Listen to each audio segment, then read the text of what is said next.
A civilization can become so advanced that its greatest strength turns into a fatal weakness. The Late Bronze Age built one of the ancient world's first international systems, rich in diplomacy, trade, prestige, and military power. But the tighter the web became, the more catastrophic its rupture.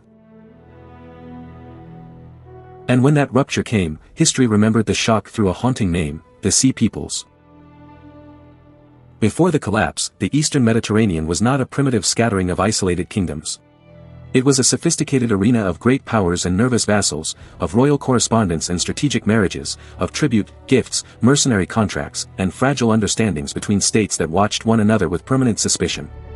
From roughly 1600 BC to 1200 BC, Egypt, Hittite, Assyria, Babylonia, the Mycenaean palace world, Cyprus, and the port cities of the Levant formed a political ecosystem that was deeply competitive, yet also profoundly interdependent. This was not peace in the modern sense. It was armed diplomacy. Kings exchanged letters calling one another brother, but behind each formula stood the calculation of grain, ships, horses, metals, and loyalty.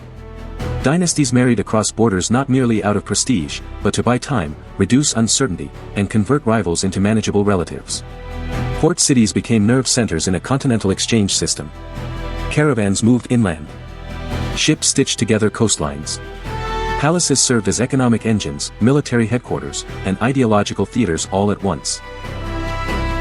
At the center of this world stood bronze itself, a material so ordinary in the language of archaeology, yet so revealing in the logic of power. Bronze was not simply found. It had to be assembled. Copper could be secured from places such as Cyprus, but tin was rarer, more elusive, and dependent on long-distance movement through unstable terrain and political bottlenecks. Therefore every sword, spear tip, plow blade, chariot fitting, ceremonial vessel, and palace workshop stood upon a chain of transactions extending far beyond any single kingdom's control. The age believed it was mastering distance. In truth, it was becoming hostage to it. This is the first essential truth of the collapse. The Bronze Age system did not fail because it lacked sophistication. It failed in part because its sophistication concealed dependency. Palace societies were astonishingly efficient at concentration. They gathered crops, redistributed rations, mobilized labor, funded craftsmen, armed retainers, and projected royal magnificence. But efficiency can become a trap when flexibility is sacrificed. Wealth accumulated upward. Decision-making narrowed upward. Legitimacy radiated downward from courts, priesthoods, and warrior elites who had to appear favored by the gods and victorious over chaos. So long as harvests held, trade routes functioned, and tribute arrived, the arrangement looked invincible. But when stress entered the system, every level transmitted the shock. If shipments of metal were delayed, workshops stalled. If drought weakened harvests, tax collection became coercion. If garrisons went unpaid, loyalty thinned. If ports burned, inland administrations lost both income and information. Therefore what seemed centralized and powerful in prosperity became brittle in crisis. The pain moved upward into legitimacy and downward into unrest. Here lies the temptation that must be resisted, the temptation to reduce the Bronze Age collapse to one neat explanation. Civilizations rarely die for one reason. Drought episodes appear in evidence from several regions. Famine likely stalked zones already stretched by elite demand. Earthquakes struck some settlements, but not all, and not with equal political effect. Dynastic conflict weakened states from within. Regional wars consumed reserves. Piracy and maritime predation threatened coasts and trade arteries. Displaced peoples searched for survivable land. Competition over shrinking resources sharpened every frontier. None of these pressures alone explains the catastrophe. Together, they form something far more dangerous: cascading disruption. A system under multiple simultaneous strains stops thinking clearly, because each crisis amplifies the next. Into this unstable world enters one of history's most famous and most misunderstood labels. The Sea Peoples were not a single clearly defined nation marching under one uncontested identity. That category comes primarily from Egyptian records, from the perspective of states under pressure and rulers eager to represent themselves as defenders of order against foreign chaos. This matters enormously. History often remembers upheaval through the paperwork of frightened administrations. Names and inscriptions can preserve real enemies, but they can also compress complexity into manageable propaganda. The term Sea Peoples therefore names a problem before it names a people. It reflects Egyptian attempts to classify dangerous mobile groups appearing in war, migration, raiding, or coalition. Some may have shared origins. Others may have been temporary allies, mercenaries, refugees, opportunists, or shattered populations moving under the pressure of wider collapse. To understand the crisis, the search for a single tribe must give way to the logic of a disordered system. The strategic environment facing late Bronze Age rulers was one they no longer fully understood. Their assumptions had been built for competition between recognizable states. Egypt knew how to negotiate with Hittite. Hittite knew how to pressure vassals. Assyria knew how to exploit openings. Ugarit knew how to survive by balancing larger forces and keeping maritime commerce alive. But the old model assumed that crises would remain containable, regional, and legible. It assumed that frontiers mattered, that allies could answer letters, that battles involved armies rather than moving populations, and that kings had enough time to distinguish raid from invasion. By the late 13th and early 12th centuries BC, those assumptions were failing. Egypt under Merneptah, and later under Ramesses III, remained formidable by any ancient measure. Its agricultural base was immense. Its political memory was long. Its military institutions were experienced. But Egyptian power had become increasingly defensive in posture, because the wider world was growing more unstable. Hittite, the Hittite Empire, looked grand on the map, but maps conceal strain. Succession tensions, frontier pressure, and supply problems gnawed at imperial resilience. Assyria was rising, disciplined and increasingly aggressive, but it had not yet become the unchallenged master of the Near East. The Levantine port kingdoms, especially places like Ugarit, depended on trade, correspondence, and predictable alliance structures. They flourished in connectivity. Therefore they were among the first to suffer when connectivity became vulnerability. Ugarit's tragedy would become the tragedy of the system in miniature. The names associated with the Sea Peoples deepened the mystery without dissolving it.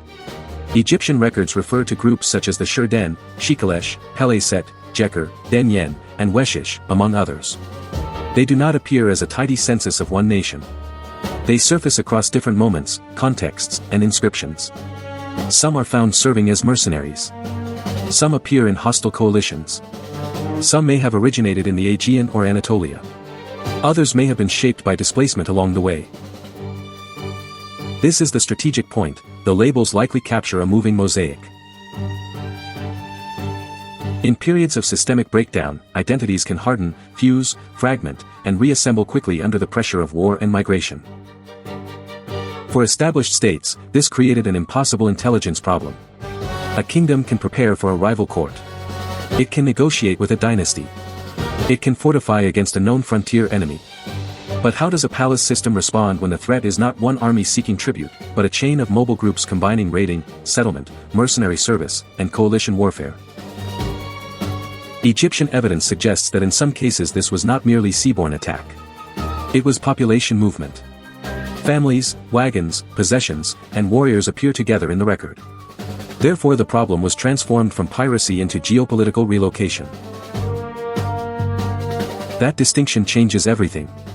A pirate seeks plunder and departure. A migrating coalition seeks survival, land, leverage, or all three. Such movements are harder to deter because they are fueled not only by ambition, but by necessity. They can absorb losses that would discourage ordinary raiders. They can appear unexpectedly because they are not tied to a single capital. They can fight fiercely because retreat may mean starvation, not inconvenience. States built around chariot elites and palace administrations were poorly adapted to this kind of fluid threat. The military prestige of the late Bronze Age rested heavily upon expensive warrior aristocracies, especially chariot forces that depended on horse supply, trained crews, maintenance systems, roads for favorable terrain, and coherent command structures. Chariots were not useless. They remained formidable in the right setting. But they were part of a military doctrine suited to a world in which major states contested one another through organized campaigns and set-piece engagements. When ports were raided, granaries disrupted, roads threatened, and multiple fronts ignited at once, the doctrine's weaknesses emerged. Flexible infantry, maritime attack, and assaults on logistics could bypass elite battlefield prestige and strike directly at systemic arteries. This is where the surviving letters from Ugarit become chilling. They are not grand literature. They are administrative desperation. Appeals for aid move through a world where enemy forces are approaching, ships are absent, allies are unavailable, and the old assumptions of response no longer hold. Fog of war saturates the correspondence. No ruler sees the whole map. No one knows whether the nearest crisis is isolated or merely one fragment of a continental chain reaction. The old order had built communication. But communication is not control. In a synchronized crisis, messages can spread panic faster than solutions. This is the human flaw beneath the strategic failure. Elites often continue interpreting events through yesterday's categories long after reality has escaped them. They expect rivals to act like rivals, not like collapsing systems. They expect disturbances to remain local because their institutions were built to manage local disturbances. Therefore they underreact, misclassify, delay, or commit reserves to the wrong frontier. A court facing famine may blame tax evasion. A general facing raids may assume opportunistic piracy. A king hearing reports of foreign families on the move may treat them as an incidental nuisance attached to a larger war. But if each report is a symptom of one wider unraveling, then rational decisions made inside a narrow frame become disastrous at the scale of the whole system. That is how civilizations stumble into collapse while still believing they are managing a temporary emergency. The decisive collision, then, was not one battle and not 1 year. It was a sequence of shocks between roughly 1207 BC and 1177 BC, a decade-spanning convulsion in which the eastern Mediterranean ceased to function according to the rules that had made it rich. One early signal came during the reign of Merneptah around 1207 BC.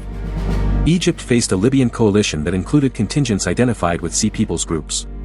This matters because it shows that these peoples were already integrated into broader regional conflicts. They were not sudden phantoms materializing from nowhere. They were participants in a changing geopolitical environment where mobile forces could be hired, allied, displaced, or redirected. Merneptah's campaign demonstrated Egyptian strength, but it also revealed a warning that the age did not fully absorb. The boundaries separating foreign auxiliaries, mercenaries, migrants, and invaders were becoming dangerously blurred. During the 1190s BC, the wider collapse accelerated. Destruction layers appear across Anatolia and the Levant. Hattusa, capital of the Hittite Empire, fell. Ugarit burned. Mycenaean palace centers unraveled. Yet caution is essential. Not every destruction can be attributed to one enemy. Some may reflect internal rebellion. Some may follow food crisis. Some may result from warfare between neighboring powers. Some may be linked to earthquake damage compounded by social disorder. But this complexity does not weaken the story. It strengthens it. The catastrophe was systemic precisely because it did not require one conqueror to break everything. Multiple shocks could achieve the same result if they struck a brittle world at once. The fall of Hattusa is especially revealing. Great empires often appear eternal until the administrative web holding them together is cut in enough places simultaneously. The Hittite state had dominated much of Anatolia and contested Syria with Egypt. It possessed military tradition, diplomacy, legal systems, and imperial reach. But empires require food, roads, loyalty, and confidence. Therefore, when pressure mounted on multiple edges, and when internal succession strains intersected with external assault and disrupted supply, imperial mass became a liability rather than a shield. A giant cannot pivot quickly when every limb is under strain. Hutti's disappearance from the political map was one of the clearest signs that the old club of great powers was ending. Ugarit's destruction carries a different lesson. Port cities thrive on timing. Their wealth depends upon arrivals, departures, contracts, and trust. Delay can be costly, paralysis can be fatal.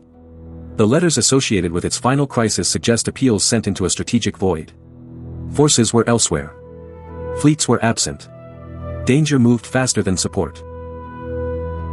In calmer centuries, diplomacy had turned distance into manageable uncertainty. But in collapse, distance became abandonment. The city's vulnerability was not weakness in the simple sense. It was overconnection to a system that had stopped functioning. The Mycenaean world likewise fractured, and here too reductionism must be avoided. Palace centers in mainland Greece suffered destruction and decline, but the causes likely varied by place. Internal competition, social stress, reduced trade, and external attack may all have played roles. Yet the broader pattern remains unmistakable. The palace order that had linked elite consumption, administration, warfare, and long-distance exchange could no longer maintain itself. Once enough nodal centers failed, recovery ceased to be restoration and became transformation. A civilization can survive local damage. It struggles to survive when every major node loses confidence in every other node. The climax of this long emergency arrives under Ramesses III, around 1177 BC, in the most famous confrontation associated with the Sea Peoples. Egyptian inscriptions describe a coordinated invasion by land and sea. As always, these inscriptions are not neutral journalism. They are royal narration, crafted to glorify the king and frame events as the triumph of order over chaos. But propaganda can still preserve genuine strategic information. The brilliance of Egypt's response appears to have rested not merely on bravery, but on preparation and controlled geography. Egypt turned the Nile Delta into a trap. Instead of allowing attacking ships to exploit mobility freely, Egyptian defenses appear to have channeled them into a constrained kill zone where archers and naval forces could devastate them. Land forces were confronted separately. This was not an accidental victory.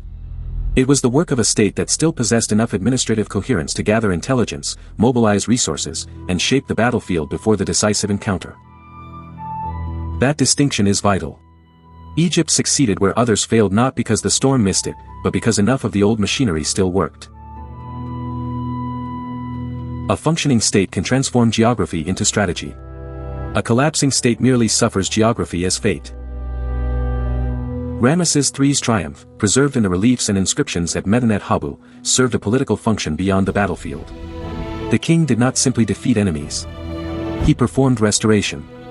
He demonstrated to elites, soldiers, priests, and subjects that kingship remained efficacious, that divine favor had not departed, and that Egypt still stood between civilization and disorder. In moments of civilizational stress, narrative itself becomes a weapon. A ruler must defeat panic as much as armies. The state survives not only by killing invaders, but by persuading society that order still has a center. Yet here the deeper irony emerges. Egypt survived the encounter. The international order did not. This is the central twist of the entire story. A tactical victory, however dramatic, could not reverse regional fragmentation, demographic movement, trade contraction, shattered alliances, and the death of palace networks across the eastern Mediterranean. Egypt won the battle that history carved into stone. But it did not resurrect the world that had made such battles meaningful. The old age was over.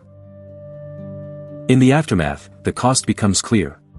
The Hittite Empire vanished. Many Levantine cities were destroyed, abandoned, or transformed. Mycenaean palatial civilization fractured into a very different political landscape. Egypt endured, but entered a more constrained era marked by reduced reach and greater internal pressure. Power did not disappear from the region. It reconfigured. This distinction matters because collapse is often misunderstood as emptiness. In reality, collapse usually means the breakdown of one organizing logic and the emergence of another. The map remains populated, but the rules change. Out of the ruins, new forms of power appeared. Phoenician maritime networks expanded in the centuries that followed, adapting to a world where smaller, more flexible actors could exploit openings left by imperial retreat. New political identities formed in the Levant. Iron use spread more broadly over time, not as a magical overnight replacement, but as part of a long reorganization of technology and resource systems. The post-collapse world was leaner, harsher, and more decentralized. But it was also more open to political experimentation. When palaces fall, not only suffering enters the scene. So does possibility. History is cruel enough to make destruction the midwife of reinvention. This is why the Sea Peoples matter far beyond the question of who exactly they were. They reveal how civilizations break. Not always by the hand of one overwhelming conqueror, but by the interaction of stress, miscalculation, mobility, and institutional fragility. The more interconnected a civilization becomes, the more impressive its efficiencies appear. Goods move faster. Decisions scale wider. Specialists deepen capability. Wealth compounds. Elites grow confident. But hidden beneath that elegance lies a dangerous truth. Interdependence can magnify weakness as effectively as it magnifies wealth. A shortage in one zone becomes unrest in another. A war on one frontier becomes famine inland. A delayed shipment becomes a military problem. A refugee flow becomes a dynastic crisis. The Bronze Age collapse remains one of the earliest and starkest warnings that systems do not fail only at the point of impact. They fail along their connections. Elites, meanwhile, often mistake temporary control for permanent resilience. That is one of history's most consistent and expensive illusions. Palaces count inventories and conclude that management equals mastery. Courts maintain ceremony and conclude that legitimacy equals loyalty. Armies win one campaign and conclude that doctrine equals adaptability. But systems are not judged by how they perform in ordinary strain. They are judged by what happens when several assumptions fail at once. In that test, brilliance without slack becomes vulnerability. There is another lesson hidden in the anonymity of the sea peoples themselves. Posterity is unsettled by them not merely because they were destructive, but because they are not fully legible. States prefer named enemies. Named enemies fit maps, treaties, taxonomies, and revenge. A known rival flatters the state's belief that the world is intelligible. But unclear threats shatter confidence before they shatter frontiers. The sea peoples became a nightmare in memory because they represented the collapse of categories. Were they invaders, refugees, mercenaries, settlers, or symptoms of a larger implosion? The answer may be all at once. That ambiguity made them more terrifying to the old order than a conventional empire might have been. An empire can be confronted, negotiated with, defeated, or appeased. A systemic unraveling wearing many faces is harder to meet, because it denies rulers the comfort of a single battlefield and a single solution. The verdict, then, is severe. The sea peoples did not single-handedly destroy a stable world. Rather, they emerged within a world already under immense strain and became one of the most visible and violent expressions of its breakdown. Egypt's defense under Ramesses III proved that competent states could survive the first blow. But survival at the state level could not restore the wider architecture of Bronze Age globalization. The true casualty was the international system itself, the old circuitry of trade, diplomacy, elite exchange, and palace coordination that had connected the Eastern Mediterranean for centuries. The cost was counted not only in burned cities and fallen dynasties, but in the death of an entire way of organizing power. The modern mirror is impossible to ignore. History's most dangerous moments are often not defined by the rise of a single overwhelming empire. They arise when shortages, migration, war, debt, environmental stress, and strategic blindness converge faster than institutions can adapt. Complex societies celebrate efficiency, specialization, and global reach. They should. Those achievements are real. But the Bronze Age collapse whispers a colder warning beneath the celebration. Connectivity without resilience is merely elegant exposure. A civilization may feel secure because everything is linked. In a crisis, everything being linked is exactly the problem. The ancient palaces believed they presided over order because they had organized dependence. Modern systems often inherit the same confidence. Yet the lesson from 1177 BC and the decades around it is that fragility can hide inside sophistication, and that the first age of globalization ended not because humanity forgot how to build, trade, or govern, but because too many stresses arrived before old institutions learned how to bend. The legacy question remains. When a civilization grows vast enough that no leader can truly see the whole system, what destroys it first, the external shock, or the internal belief that yesterday's tools are still enough for tomorrow's chaos? If this examination of collapse, power, and strategy was worth the time, subscribe for more long-form historical analysis that treats the ancient world not as dead scenery, but as a laboratory of human behavior. And for the next part of this larger conversation, follow the video now appearing on the end screen. One final question deserves an answer in the comments: when complex societies fail, does the decisive danger come more often from the enemy outside, or from leaders misreading the crisis within?